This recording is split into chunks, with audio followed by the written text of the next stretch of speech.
Two American submarines vanished during the Second World War, Take a look at this. Clearly is a shipwreck. searching for the wreckage of the lost submarine. That looks awfully like a submarine. For decades, it was just a ghost story, a rumor lost to the cold, dark waters off the coast of Norway. A vanished Nazi submarine, its mission and its secrets swallowed by the sea. Then, in 2003, the Royal Norwegian Navy made a stunning discovery. Lying broken in two on the seabed, 150 meters below the surface, was the mangled wreck of U-864. The ghost was real, and it was carrying a cargo so dangerous its discovery would trigger an international crisis and a decades-long environmental dilemma. To understand why this wreck mattered, we have to go back to the beginning, the ghost submarine and its secret mission. In 1944, Nazi Germany was already on the back foot. The Allies were pushing inward on multiple fronts, and Berlin was scrambling for any advantage. One of the Kriegsmarine's last desperate gambits was to bolster Japan with technology and scarce materials that might prolong its war effort. For that purpose, they converted a formidable hunter into a covert cargo vessel, U-864, a Type 9 D2 cruiser U-boat built for endurance and range. At nearly 87.6 meters overall and displacing well over 2,000 tons when fully laden, the IXD-2 class could cross oceans in a way the smaller Type 7 boats simply could not, precisely why U-864 was chosen for a mission that would take her the length of the globe. Command of the boat fell to Korvettenkaptein Ralph Reimar Wolfram, a seasoned officer charged with a singularly secret task, Operation Caesar.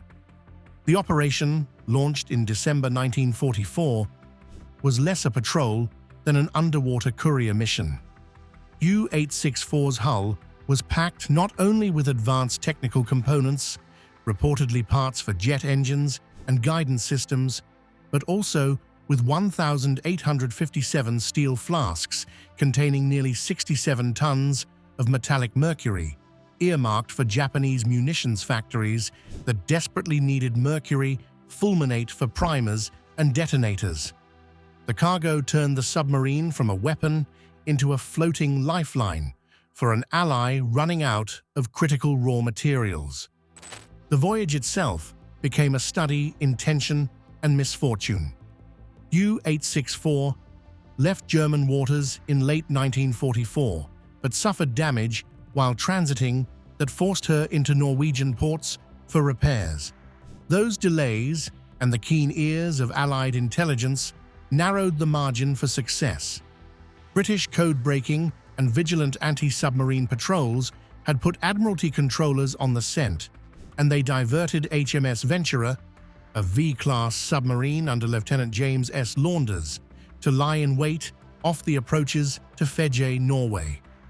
What followed on the 9th of February 1945 was extraordinary and, to naval historians, unique. Both submarines were submerged, blind in the murk except for sound. Using hydrophone bearings and a remarkable three-dimensional firing solution based on timing and predicted maneuvers, Launders ordered a spread of 4 torpedoes fired at 17.4-second intervals. U-864 evaded the first 3 but, by tragic geometry, maneuvered into the path of the 4th. The impact split the U-boat and sent her to the seabed with all 73 souls aboard. It remains the only documented instance in history in which one submerged submarine sank another while both were submerged.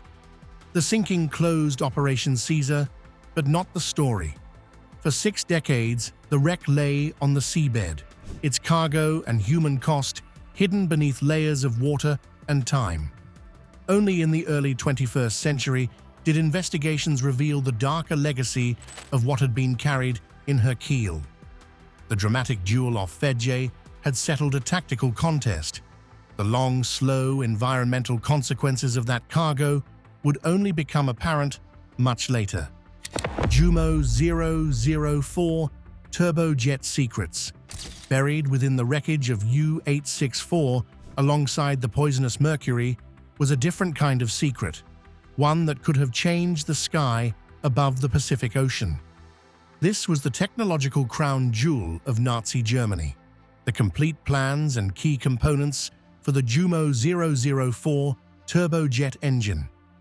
To understand why this was so devastatingly important, we need to picture the air war in early 1945. Most aircraft, whether British, American, or Japanese, were powered by propeller engines. They were effective, but they were reaching their limits. Then, the Germans introduced something that seemed to come from the future: the Messerschmitt Me 262, the world's first operational jet fighter. With its sleek, swept-back wings and no propellers, it could fly 100 miles per hour, faster than the fastest Allied fighters. It could tear through formations of bombers, unleashing havoc, and then speed away before the escorting fighters could even react. It was a terrifying weapon, and its heart was the Jumo 004 engine.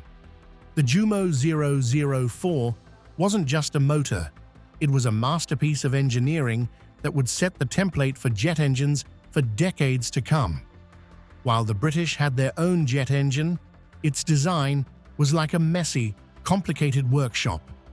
The German Jumo 004, however, was like a sleek, modern assembly line. It used something called an axial flow compressor. In simple terms, this means the air being sucked into the engine travels in a straight line along the axis of the engine, making it more efficient and streamlined than other designs. This is the same basic principle used in most commercial and military jet engines today. Now imagine you are Japan in 1945. Your cities are being firebombed by American B-29 super fortresses flying so high that your fighters can barely reach them. You are desperately trying to develop your own jet aircraft, but you're years behind, stumbling through the research and development phase, making mistakes and learning slow, painful lessons. The arrival of the Jumo 004 would have changed everything. It would have given Japanese engineers the complete recipe book. They wouldn't have to guess. They could simply copy and then mass produce. They could have skipped years of trial and error. But blueprints and metal parts can only tell you so much. The real magic, the true secret, often lives in the minds of the people who created them. And this is what makes the story of U-864 even more compelling. The submarine wasn't just carrying a crate of instructions, it was carrying the engineers themselves. On board were two of Messerschmitt's finest, Rolf von Klingensberg and Rickleff Schomerus. These men weren't just postal workers delivering a package, they were the architects. They held in their heads the knowledge that the blueprints couldn't convey, the little tricks of the trade, the solutions to problems that would inevitably arise on the production line, the nuances of how to make this incredibly complex machine actually work. They were the key to turning a Japanese factory into a production line for German jet engines. Their presence shows how utterly determined Germany was to make this technology transfer work. It wasn't a gesture of goodwill, it was a calculated, desperate strategy to prop up their ally by giving them not just the tools, but the master craftsmen as well. Now, what if HMS Venturer had missed? What if U-864 had slipped through the net and completed its 3-month journey to Japan? The loss of these two engineers was as significant a blow to Japan as the loss of the physical engine parts. The jet engine secrets sank with them, resting on the seabed until a new century would discover just how close the world came to a very different and much longer end to the war. V-2 missile components. While the jet engines represented a leap in air power, the second technological treasure hidden in U-864's belly was meant to dominate the skies in a different, even more terrifying way. The submarine was also carrying a cargo of advanced components and technical drawings for Germany's most fearsome weapon, the V-2 ballistic missile. To understand why this was so significant, we need to look at what the V-2 was. In the closing years of the war, this was the most advanced weapon in the world. It was the first long-range guided ballistic missile. Unlike a bomber plane, it couldn't be shot down. It was launched vertically, arced high into the upper atmosphere, and then came screaming down on its target at incredible speeds, completely without warning. For the people of London and Antwerp, who suffered under these attacks, they were simply weapons of terror that arrived out of the blue with a devastating explosion. The technology behind the V-2 was so revolutionary that it wouldn't just end with the war. In fact, the very engineers who built it would later go on to design the rockets for both the American and Soviet space programs during the Cold War. That's the level of sophistication we're talking about. It was a weapon that pointed directly to the future. Now, a complete V-2 rocket was a massive thing, about 14 meters tall. There was no way to fit one inside a submarine. So, what was U-864 actually carrying? The answer is arguably even more important than a single rocket. It was carrying the brains and the blueprints. The cargo included critical parts like the missile's guidance systems, the technology that told it where to go. Alongside these components were detailed engineering drawings and manufacturing plans. This was the real prize. With these blueprints and key components, Japanese scientists could potentially reverse engineer the entire weapon. They could learn the secrets of the rocket motor, the fuel mixture, and most importantly, the complex guidance mechanics. This knowledge would have allowed them to skip years of their own expensive and time-consuming research and development. If Japan had successfully built its own version of the V-2, it could have created long-range, strategic weapons capable of striking distant Allied bases with little to no warning. They might have even developed missiles that could target coastal cities, or perhaps most worryingly for Allied commanders, massive aircraft carriers and fleet formations at sea. This would have drastically changed the naval war. Tons of lethal mercury.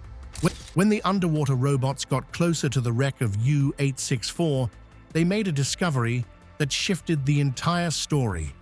This wasn't just a historical relic, it was an environmental time bomb. Scattered around the broken submarine were 1,857 steel flasks. Inside them wasn't treasure, but something far more sinister: 67 tons of metallic mercury. The alarm bells started ringing as soon as investigators checked the submarine's cargo manifest. The mere mention of mercury as part of the vessel's secret payload was enough for the Norwegian authorities to act immediately.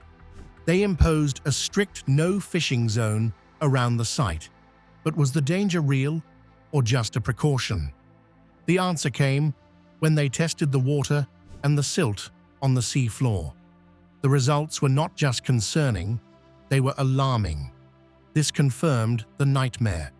The steel flasks, once 5 millimeters thick, had been slowly eaten away by decades in the salt water.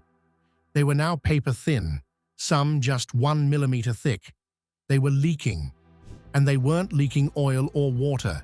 They were leaking shimmering, silvery liquid mercury directly into the marine environment. This isn't like a broken thermometer in your home. This was an ecological catastrophe in slow motion. The mercury was seeping out and saturating the seabed. Scientific tests revealed how devastatingly bad it was. In normal, clean ocean sediment, you'd find maybe 0.1 milligrams of mercury per kilogram. Near the wreck, they found a staggering 24,000 milligrams per kilogram. The seabed was utterly poisoned. This toxic metal doesn't dissolve. It forms heavy beads that roll along the seafloor, entering the food chain. It gets absorbed by tiny creatures, which are eaten by fish, which are then eaten by larger fish, and ultimately by us. The contamination was so severe that the fishing ban was no longer a precaution. It was a necessity. So, what do you do with a toxic, broken submarine 150 meters down? This was the nightmare question facing the Norwegian government. The Salvage dilemma. With the scale of the contamination clear, the Norwegian authorities faced an unenviable task. They had to decide what to do with the unstable wreck sitting at the bottom of the sea. The Norwegian Coastal Administration's initial assessment was grim. The submarine was not only broken in two, but it was also packed with live torpedoes, and its structural integrity was compromised by decades of corrosion. It was, in essence, a toxic, explosive puzzle that no one had ever tried to solve before. The debate centered on two starkly different options. The first was encasement, essentially burying the wreck right where it was under a mountain of sand and gravel. But it will also permanently seal what is the watery grave of 73 men. This is where the sheer weight of history becomes personal. One of those young men was 18-year-old Willy Transier. He was not just a sailor, he was a young man in love who had just asked his sweetheart, Edith Wetzler, to marry him before he set off on a mission he secretly feared he might never return from. The second option was a full salvage operation, an audacious plan to raise the entire wreck and its dangerous cargo, thereby removing the threat completely. It was a choice between containing the problem or trying to eliminate it. For a time, the boldest solution won the day. In November 2008, the Norwegian Coastal Administration made a decisive move. They awarded a multi-million-dollar contract to salvage the U-864. The company they chose was Mammoet Salvage BV, and their credentials were impeccable. This was the same team that had successfully raised the Russian nuclear submarine Kursk from the bottom of the Barents Sea in 2001. It was a statement of intent. Norway was going for the most thorough solution. Mammoet's plan was as innovative as it was risky. Understanding the extreme danger to human life, they proposed using a fleet of deep-sea robots to do the incredibly delicate work.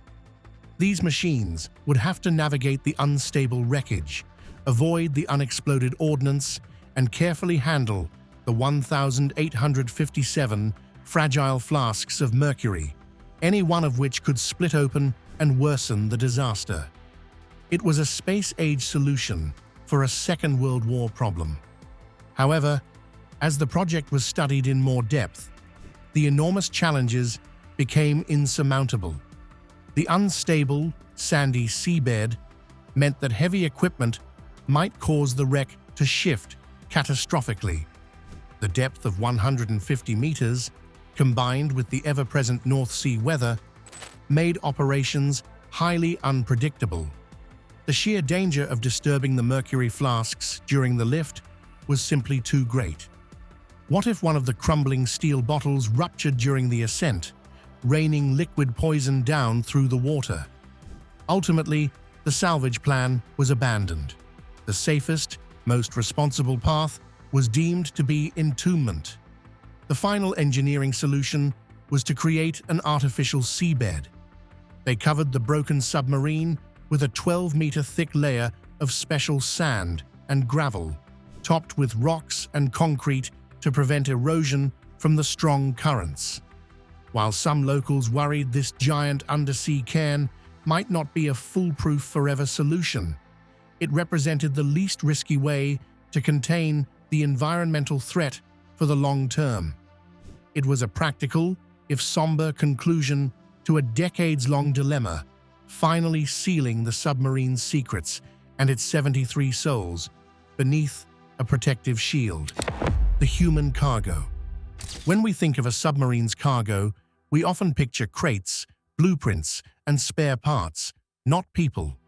Yet for U-864, the most crucial cargo was human expertise. 4 technicians, whose skills were considered worth the peril of a U-boat voyage halfway round the world. According to the manifest and post-war investigations, among the passengers were 2 Messerschmitt engineers, Rolf von Klingensberg and Rickleff Schomerus, and 2 Japanese specialists, torpedo expert Tadao Yamamoto and fuel specialist Toshio Nakai. They traveled not as adventurers, but as walking toolkits of knowledge, intended to bridge gaps that mere drawings could not. Rolf von Klingensberg and Rickleff Schomerus were Messerschmitt men at a moment when jet propulsion was still fresh, fragile, and fiendishly complicated. Germany's pioneering turbojet, the Junkers Jumo 004, powered the Me-262, the world's first operational jet fighter, but it suffered from teething problems, vibration, short operational life of turbine components, and material stresses that made the engine temperamental in service. Sending engines without people who understood how to tweak installation, maintenance, and production quality would have been a recipe for failure. The presence of Messerschmitt engineers suggests the intention was not just to hand over parts, but to transfer know-how, to troubleshoot, advise on manufacture, and help set up whatever workshops the Japanese could muster. The Japanese specialists aboard reveal the mission's two-way logic. Tadao Yamamoto, described in records as a torpedo expert, would have represented access to Imperial Japan's advanced torpedo technology, the Type 93 Long Lance being the Pacific's most feared weapon, with unmatched range and performance. German torpedo programs, by contrast, had suffered serious reliability problems during the war, from depth keeping to detonator failures. Any expertise that might improve German ordnance would have been highly prized. Toshio Nakai's presence as a fuel expert likewise reflects the desperate arithmetic of wartime logistics. Improved fuels, handling techniques, and combustion know-how could make jet and marine engines more reliable and effective in service. In short, the exchange was meant to be technical barter, blueprints, plus raw materials on one side, human know-how on the other. That these 4 men were traveling on a submarine is itself revealing. Operation Caesar, the clandestine mission under which U-864 sailed, was the Kriegsmarine's answer to Allied interdiction. When surface routes were too hazardous and air links impossible, submarines became underwater couriers for high-value cargo and personnel. Loading a combat U-boat with technicians and critical components converted a weapon of war into a fragile relay station for industrial secrets. It also made the human passengers part of the strategic calculus. Their survival mattered not for sympathy, but for whether the technology transfer might succeed. The mission's abrupt, violent end on the 9th of February 1945 erased that experiment in technical diplomacy. When HMS Venturer engaged and sank U-864 while both boats were submerged, 73 lives were lost, including the 2 Messerschmitt engineers and the 2 Japanese specialists. The loss was both tactical and intellectual. The sea took from the Axis the engineers who could have helped turn brittle German designs into operational realities in Japan, and it took from the Japanese the direct, face-to-face technical collaboration that engineers often need to replicate foreign systems. The tragedy is ugly in its clarity. A mission that trafficked in expertise and materials was ended not by strategy alone, but by fate, consigning human knowledge and the men who carried it to the deep. Seen in this light, the story of those 4 technicians is not a heroic romance.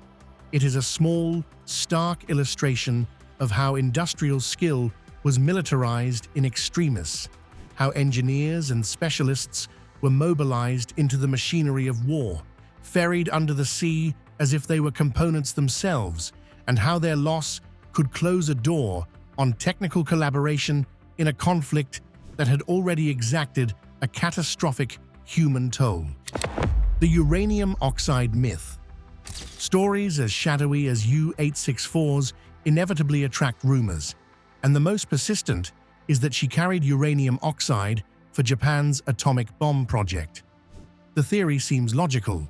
After all, U-234 surrendered months later with 560 kilograms of uranium oxide aboard, destined for Japan, and that discovery fed speculation that other U-boats might have carried similar cargoes.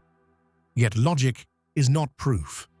When the Norwegian authorities located U-864, they needed to know whether the terrifying suggestion could be true. They commissioned a formal investigation, combing surviving wartime records for cargo manifests. These archives contained no mention of uranium oxide. To settle the question physically, remote-operated vehicles surveyed the wreck and surrounding seabed with instruments capable of detecting radioactive material. The scans found no radioactive signature consistent with uranium oxide. The contrast between U-234 and U-864 underlines how rumors grow around gaps in history. U-234's documented uranium is a real and alarming fact. U-864's supposed atomic cargo is not. Instead, the wreck held nearly 67 tons of metallic mercury and technical components for aircraft and rockets, a cargo with its own grave consequences for both people and environment. Once the mercury began to leak from corroded flasks, the story shifted from sensational speculation to an urgent ecological crisis. The wreck was located in 2003. Norwegian authorities later commissioned Det Norske Veritas and deployed remote-operated vehicles in 2005 to survey the site and perform radiological scans that detected no uranium at all. Accepting the evidence does not make the history less compelling. If anything, it sharpens the tragedy. A clandestine mission ended in loss of life and, decades later, a poisoned seabed. Myths about bombs may thrill, but the documented truth about U-864, its human cargo, its wartime purpose, and its lasting harm, is both more complex and more sobering.